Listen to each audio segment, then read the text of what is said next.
Good evening, dear listener.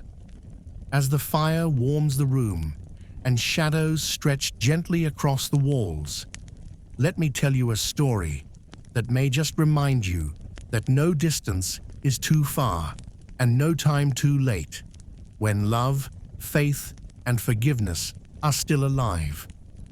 But I must ask you something first. What if the mother you'd resented for years vanished without a trace, and the only clue left behind was a prayer scrawled on the back of a train ticket? It was a cold morning in November 2023 when Olivia Monroe got the news. Your mother didn't make it to her therapy appointment, the voicemail said. We tried her number, but we're concerned. Olivia didn't respond. She hadn't seen her mother Dolores in over 5 years, since the fight, since the last time she said, "I'm done with you," and meant it. The kind of done where phone calls stop, birthdays pass without a word, and every apology feels like it's echoing off stone. But now her mother was missing, and whether Olivia liked it or not, something inside her twisted hard at those words. She was sitting in her Chicago apartment when the call came. Half-finished coffee, stale takeout on the counter. The world outside her window blurred with sleet. She stared at her phone screen for a long time. Then she called back.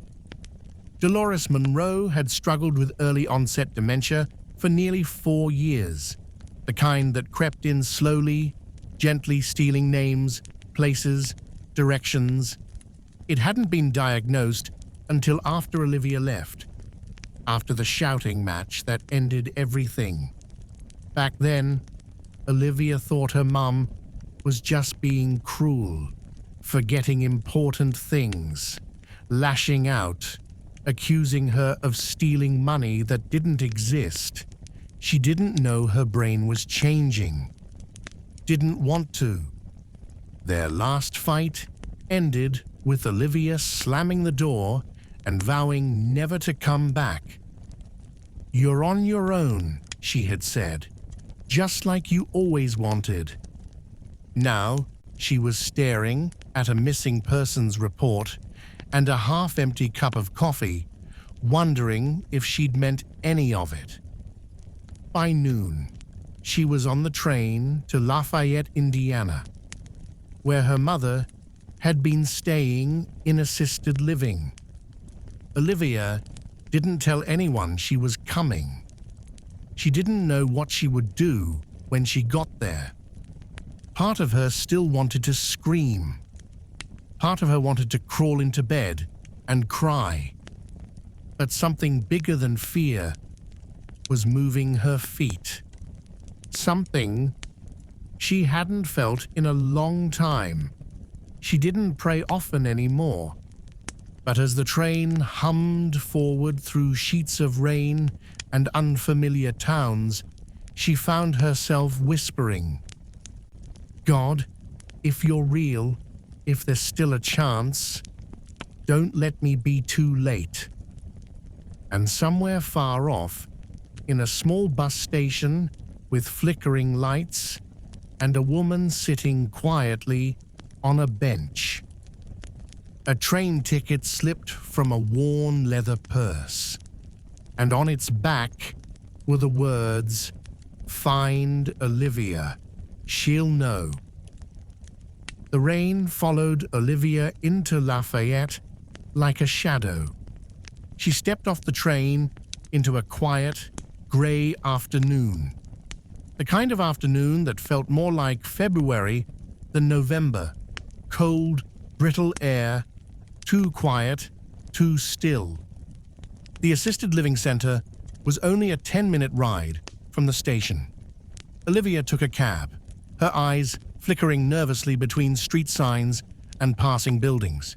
Every corner of the town felt like a memory she had tried to forget. When she arrived, The staff greeted her with tight smiles and tired eyes. "Ms. Monroe?" a nurse asked. Olivia nodded. "We were hoping you'd come." Her heart sank. Did she leave anything behind? "She left everything behind," the nurse said gently. "Purse, coat, phone. But there's something you should see." They led her to Dolores's room. Simple, small, filled with faded family photos that Olivia didn't even remember being taken, and on the dresser, a train ticket. It was face down. The nurse flipped it over and handed it to her. It was a one-way ticket to Chicago, tomorrow's date, and written in shaky, looping handwriting on the back were the words, "Find Olivia. She'll know." Olivia stared at the ticket, her hands trembling. "She had been talking about you all week," the nurse said softly. "Kept saying she needed to get to Chicago, that she needed to tell you something before it was too late." A lump formed in Olivia's throat. "Did she mention where she was going?" "She mentioned the train station, but we checked. She didn't show up today." The nurse paused, then added, "She said she prayed last night for you to find her." Olivia left the center in a daze. Her mind reeled with memories she'd locked away for years. The birthday her mum forgot, the time she accused Olivia of stealing rent money, the way her voice trembled with anger or confusion. That night in 2018. And now, this, a one-way ticket? Something didn't add up. Why would her mother try to travel alone? Why now? She pulled up a map on her phone and walked toward the Lafayette bus terminal. Something tugged at her chest, like invisible hands pulling her forward. She didn't know what she was looking for, but she felt something. When she arrived, the place was nearly empty. The ticket agent barely looked up. The benches were mostly unoccupied. The air smelled like old popcorn and bleach. And then she saw her, sitting on the far bench, near the vending machine, soaked, shivering, alone. Dolores Monroe, her mother. Olivia froze. Dolores didn't notice her at first. She was talking to herself softly, a wrinkled hand clenched around a rosary. Olivia approached slowly. "Mom?" Dolores looked up, and for a second, just 1 second, her eyes lit with recognition. "Livy." Olivia dropped to her knees beside her. "Mom, what are you doing here? You had a room. You had care. I had to find you," Dolores whispered. "I had to tell you before I forgot again." "Tell me what?" Her mother reached into her coat pocket and pulled out a folded napkin. She handed it to Olivia. Inside was a photo. A girl, 7, maybe 8, standing next to a swing set. Olivia recognized herself. "Do you remember what you said that day?" her mother asked, voice shaking. Olivia shook her head, confused. "You said, 'When I grow up, I want to take care of you, like you take care of me.' And I remember thinking, 'Lord, don't let me forget this moment.' But I did forget, Livy. I forgot so many things." Her voice cracked. "But not that. Not today. Olivia wiped her eyes. "I thought you hated me," she whispered. "I thought you pushed me away on purpose." "I was scared," Dolores replied. "Everything slipped so fast. One day, I couldn't find my keys. The next day, I forgot your birthday. I was so ashamed. I thought if I kept you away, you wouldn't see me fade." They sat in silence for a moment. Two broken women in a forgotten station, sharing the quiet language of tears. And then, as if on cue, the lights flickered overhead. The next train to Chicago rolled into the station. The hiss of brakes and the low rumble of the arriving train pulled Olivia out of her daze. She looked at her mother, really looked at her, soaked through, cheeks hollow, coat barely holding warmth. "Come on," she said softly. "We're going home." Dolores blinked. "I was afraid you wouldn't want me." "I didn't," Olivia replied honestly. "But I prayed, and somehow you found me anyway." She helped Dolores stand. The older woman leaned heavily on her, frail and unsteady. But for the first time in years, Olivia didn't flinch at the weight. They stepped onto the train together, side by side. The ride back to Chicago felt like something between a dream and a confession booth. The soft hum of the train, the gentle sway of the car, 2 cups of vending machine coffee between them, and 100 words neither of them had said for half a decade. Dolores spoke in fragments, sometimes getting confused mid-sentence, sometimes laughing at her own wandering thoughts. But then she would return, clear and sharp, like the mother Olivia remembered from her childhood. She told Olivia how hard it had been to accept the diagnosis, how she kept it a secret at first, pretending it was just stress, menopause, aging, how she pushed people away, not to hurt them, but to protect them. "I knew I was disappearing in pieces," she said.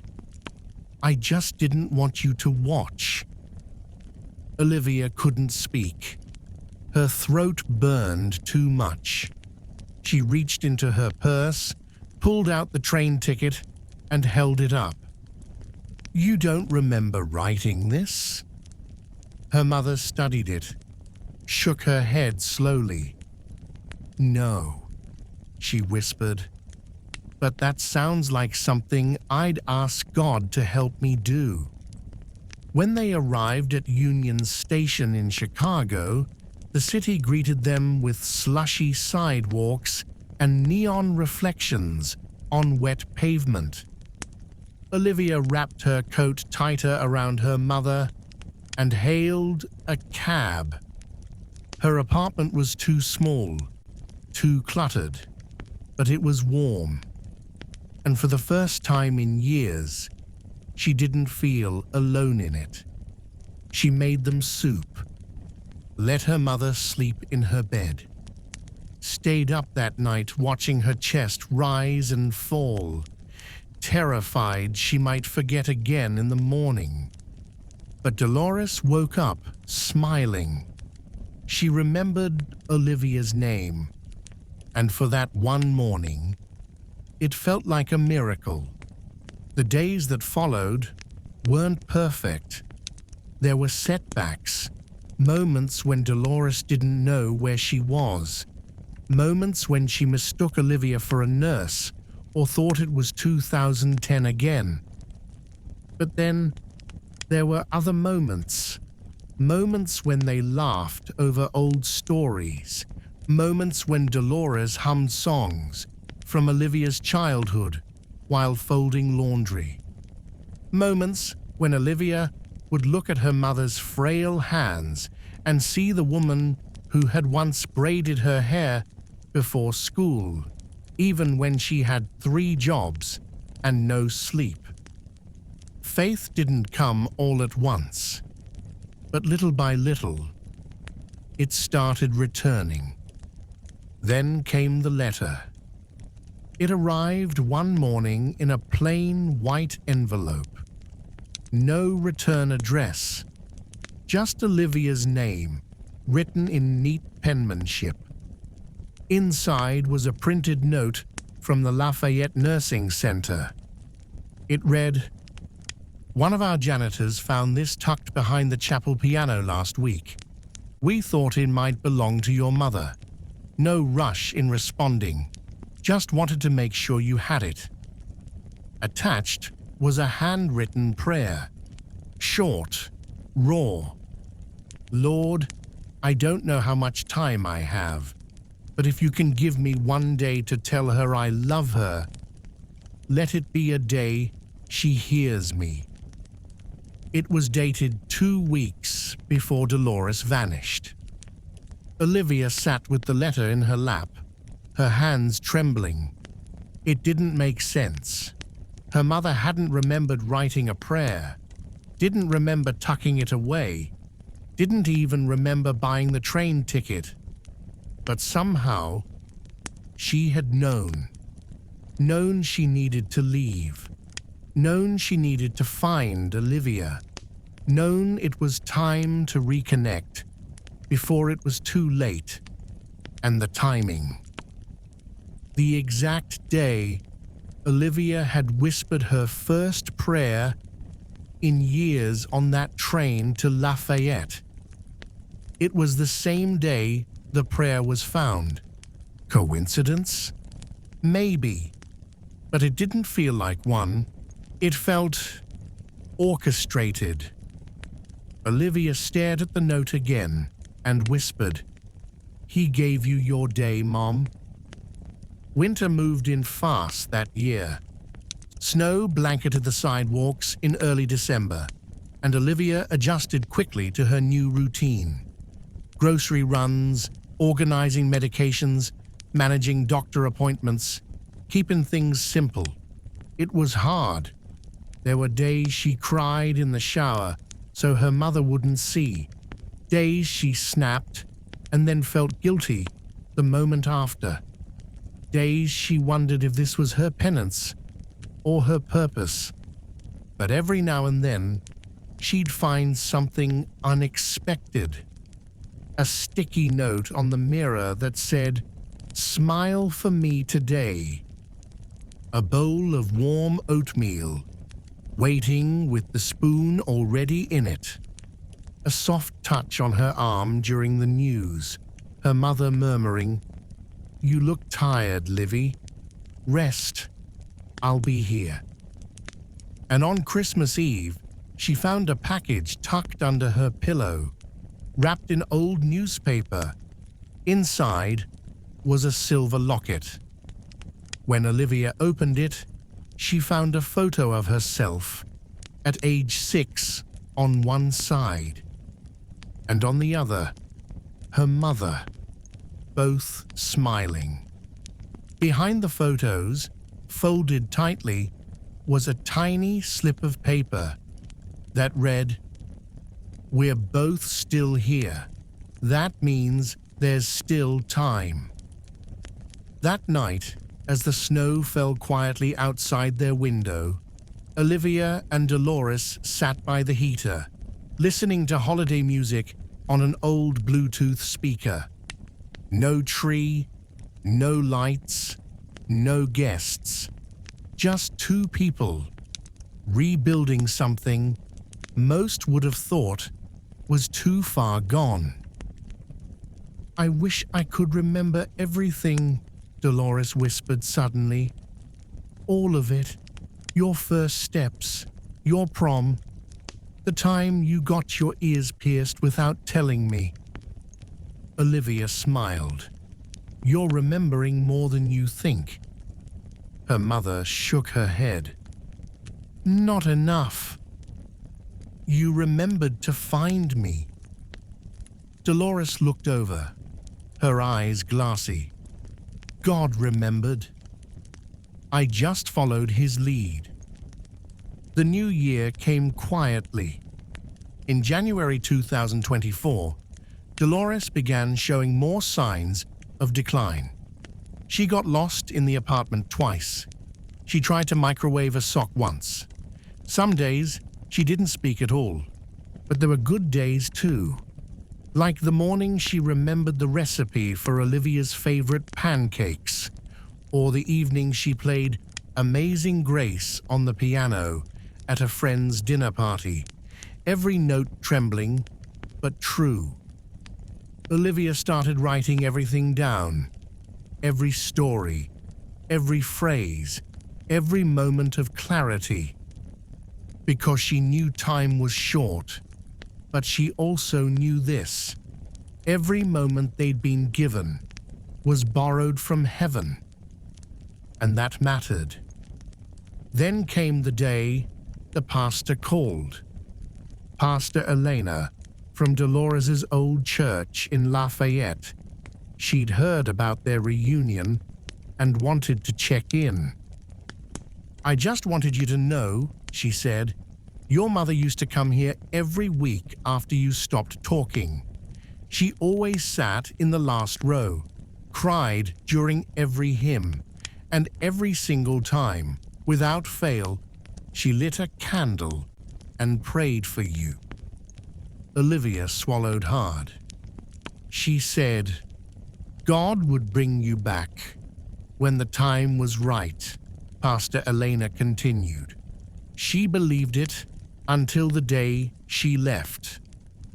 After the call ended, Olivia stepped into her mother's room and sat on the floor beside her bed.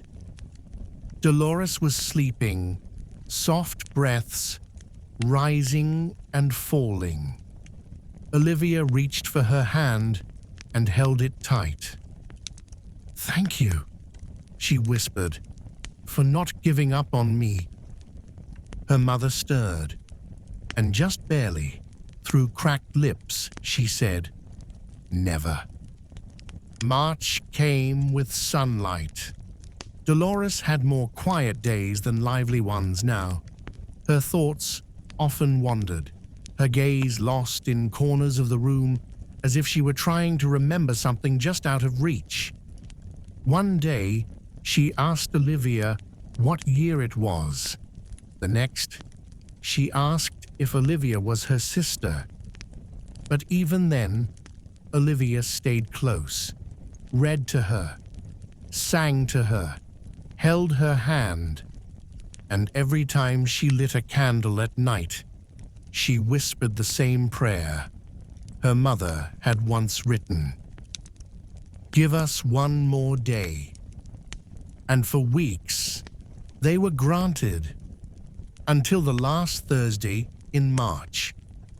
Olivia woke before sunrise. Her apartment was unusually quiet, almost reverent. She walked to her mother's room.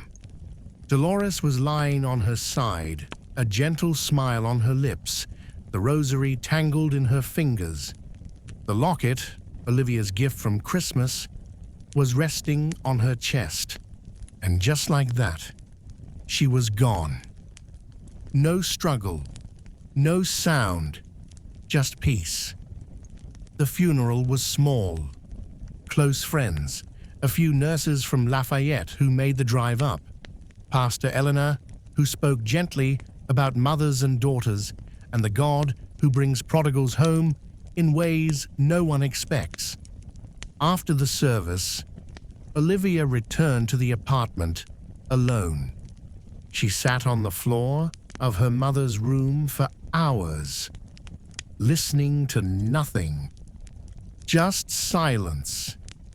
And then she found something, tucked behind the headboard of the bed, another napkin, folded neatly. It was dated the day they met again, at the bus station. "Thank you, Lord, for one more day. Thank you for hearing me when I didn't deserve it." Thank you for bringing my daughter home. I'm ready now, if you are." Olivia cried for a long time, but they were not the bitter tears of anger or regret. They were the quiet tears of a daughter who had been found, and of a mother who had been faithful until her final breath. And so, dear listener, if this story moved you, let its truth settle in your heart. Time does not erase love. Distance does not erase need. And even when bridges seem burned, even when memories fade and years are lost, grace can still find a way home. A mother's prayer became a train ride. A daughter's doubt became a second chance. And faith showed up just in time. If the story touched your heart and would like to listen to more like it, you know where to find us.